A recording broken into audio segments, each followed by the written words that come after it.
Happy anniversary to me.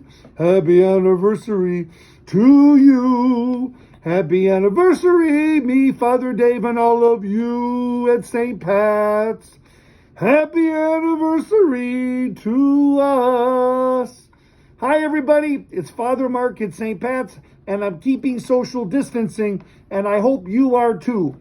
I think this is our 6 feet, but I guess we do have a camera. And so, all kidding aside, I think we're good. Do you know that last Wednesday was July 1st, which is our first anniversary together as me as your pastor? It's hard to believe that it's been over a year. But I guess time flies when you're having fun and you're fighting a worldwide pandemic. But all of this made me think, what image can I give us today, for this first year anniversary? And I'm thinking this. It's a chameleon playing card. It was given to me when I was 12 years old at a magic meeting by Fakini, a magician in Toledo. And the idea is whatever card is selected and you place it face to face with some heat, that card as a chameleon will turn to whatever card it is. Now to do this, of course, we need a deck of cards. Oh, how convenient, a deck of cards. You gotta love magic. Now, let's take the cards out and we can show that they're not all the same card, because that would not be as good of an effect, would it, if they were all the same card? Ooh, fancy. Now, Brian is holding our camera. God bless him. It's because of him we have these videos. And I'm just going to go like this. And Brian, I want you to say stop. Stop. Now, what do you think? Do you want to do it again, Brian, or do you think that's fair? I think that's fair. What about you guys? I think that's fair. So the card is this. Now, I can see it, and you'll see why. So, I guess you picked the 5 of clubs. So, here's the idea, is that Frank Radke, Fakini, said this is a chameleon card. Whatever card we put next to that, so this should turn as a chameleon into the 5 of clubs. But we need heat. I don't know where all these things are coming from. So we take the 5 of clubs, we put this card face to face, right? And we put a little heat. Hey, put a little heat. And as a chameleon card, it will turn to the 5 of clubs. Watch. Now that would be a pretty good trick, wouldn't it?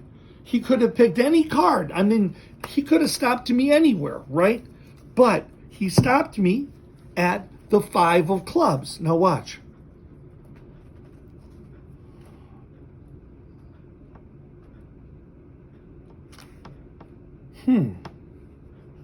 That's the 9 of clubs. That is not the 5 of clubs. I didn't use enough heat. Watch closely. It needs enough heat for you to see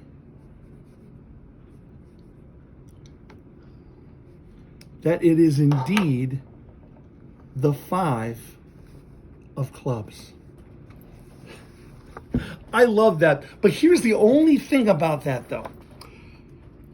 Close up on the card again, Brian. Unfortunately, as the heat dies down on the card, the 9 comes back, which makes it look really cool turning to the 5, but not very magical. But what if I took the 5 and brought some more heat, and then the 5 matched the 9? Now, to me, that would be a chameleon card.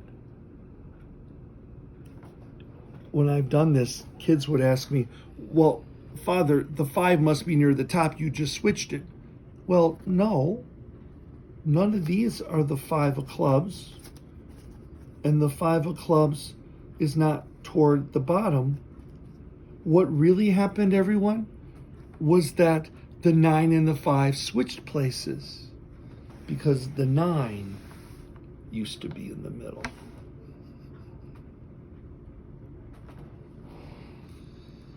Well, thank you, everyone, and that invisible applause. And the best thing about doing Magic Online is I can have a lot of applause and me even standing ovations imagined in my mind. Now, how does this chameleon card remind me of the first year of being a pastor here at St. Pat's? I think beyond a doubt is that becoming pastor in a new place and moving is the hardest thing in priesthood. And I would take it a step farther in saying I think the change of pastor and leadership may be the hardest thing that anyone experiences in their parish. As you know, I am the third permanent pastor here at St. Pat's in 5 or 6 years. And if you count Father Charlie Ritter, Monsignor Metzger, who were both here for 5 or 6 months, and Father Paul Schreiner, right after Father Tony died, who was in charge for 2 weeks, I'm the 6th priest leader in like 6 years. Father Dennis Walsh, Father Tony and I as pastor. That's a lot. And that's difficult because when you go to a new place, it's just not easy. That place is not going to just change like a chameleon to fit me. And I'm not going to be able to change automatically, right? To fit all of you and what you're used to. It really takes growth together, doesn't it? Both sides changing, both sides morphing into some kind of vision. It's really interesting. This whole process of changing for me really was one of grief. In November of 2017, at the end of a finance council meeting, the chairman down at St. Aloysius told me that we were not going to be doing any more fundraising in my time there. That moment, I knew that I was leaving St. Aloysius July 1st, 2019. I knew there were no loopholes and I was going to move. So I have literally been grieving leaving that community of 12 years. And it has nothing to do with liking one group of people in one parish more than another. It's when you've been with people a long time, just hopefully I'll be here a long time. And maybe I can even retire from here, that way. But it's going to be hard when I leave here because you build relationship and God makes bonds between people when they pray together every day and every week. So in this process of grieving, there was all kinds of ups and downs. Now you may know that we priests are allowed to apply for places. And the only criteria that I had personally is that I really needed, I thought, to be within a half an hour of my mother in Swan Creek. Until December 15th, 2018, there was no place open for me to go within a half hour or even an hour. Mansfield, Tiffin, Bono, outside of Defiance, there was nothing open. Until that Sunday morning when I got the text from Monsignor Borger saying that out of the blue, Father Tony Borgia had died. What a shock. And how random seemingly. But after about 1, 2, 3, I'm going, oh my Lord, I must be going to St. Pat's. I can't imagine how hard all this has been for you, grieving not only him, but Sister Gail, who just left a few months before that. And just some of you still really miss Father Dennis Walsh. This has just been hard, and grief is hard. It takes time. They say grief takes 3 to 5 years. And that's not just for people who have died, like our parents or our spouse or our child, but also grieving of leadership. Because sometimes when one pastor is in charge, you get along with him and that you feel a part of things, and they leave and it just isn't the same. And we have to be able to gather people together again and try to heal those relationships, right? Try to be able to, when we start new, to gather, is everybody here? And what about the people who have fallen away? What about healing the ouchies between different committees or different people, even within the same ministry?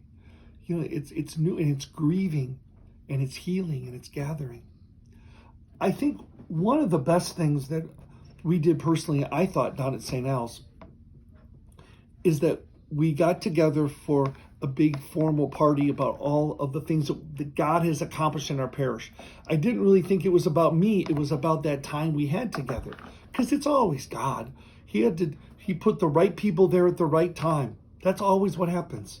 It's never one person. It's what God does when he puts the pieces together. And one of the best things we did was have a roast. Now, unfortunately, this had to be me because I was the pastor leaving. But we laughed for like 25 minutes straight. My best friend from high school, Deacon Dr. Dan Breyer, who's deacon at St. Thomas More Parish in Bowling Green, who's taught at the university there for 27 years in math education. You know my personality a little by now, and you could tell a math educator who's also a musician, an incredibly talented person. We're different and complementary. He was the first speaker. I will never forget his comments. He says, "Welcome everyone. I assure you that my comments tonight are going to be brief and focused. Two things that Father Mark has never been in his entire life." I still laugh at that. The last speaker was a man named Tim Taggy, who's a songwriter and a visually impaired songwriter from St. Aloysius, who works at the Sight Center here on Detroit Avenue. Very good friend, a wonderful guy. Before I tell you about the song, one of the things that I like to say a lot, and one of my favorite definitions in churchese, is the definition of sin. It means to miss the mark. It means it's an action that doesn't get us what we want. It's not something that lines up to God's Spirit. It's not so much that we're horrible people when we do it, but spiritually, it doesn't line up with God. It misses the mark. And he introed his song that night that he had written by saying that I'd often said in jest that they never listened to what I said. So he took a lot of my phrases and he put them together. If I remember correctly, it went something like this. All dressed in black, you came into town, part priest, part magician, part clown. You did your wonders with a little bread and wine, and then you went and turned a queen into a nine. Now you're going on your way, and we've got something that we just gotta say. We're gonna sin when you're gone. We're gonna sin all day long. We're gonna sin from sunrise to dusk. You spoke and we heard. We listened to every word. You said the definition of sin was to miss the mark. We're gonna miss you, Father Mark. This last 2.5 years in my life has been one of transition, been one of grief and missing people that I knew well and had bonds with, and then being able to start new with all of you. I am sure that some of you still are missing Father Dennis, or maybe you were close to Monsignor Metzger or even Father Wilhelm. And I know that many of you here are still grieving Father Tony, that you miss him. But God is still here. And just like the chameleon card, it doesn't always change right away the way we want. But God will help us to grow. As we begin the second year together, I really ask you to invite me in prayer to ask God to help us to gather together, to be able to gather the people in our staff and our leadership, right? And to ask God to heal any way we need to be healed and heal the relationships we have with one another. To be able to ask God's gathering and healing on our faculty and our administration of the school, to be able to heal all of them personally and their relationships, to be able to heal and gather our students and their families, to be able to heal them and their relationships with one another and with our faculty and staff, to be able to heal and gather the members of our different ministries the Knights of Columbus, right? St. Vincent de Paul, adult education, our youth programs, our young adult, all the different ministries, bring them closer together, to bring them healing and bring them closer to each other, and to be able to begin to heal us and gather us as a parish. It's going to take time, right? And there's going to be some scorch marks left on us, but we need and ask God to heal and gather us so that we can be a light on Heather Downs. And that anybody who's Catholic, who's looking for a place to land, who's looking for a place to be married or buried or baptized, people looking for Jesus, can feel that this is a place that they'll be welcomed and gathered with us, and they can get healing from God. That we can be a place that gathers not only ourselves, but all the lost and all the broken and all those hungering for Jesus, so that we can make St. Pat's a home, a place that there's always gathering and there's always healing. Because if you think about it, Jesus is always about healing, and his divinity is always healing. And in the spirit of St. Patrick, who was a shepherd, that we are called to gather and heal. May God bless all of us on our anniversary. In the name of the Father, Son, and the Holy Spirit.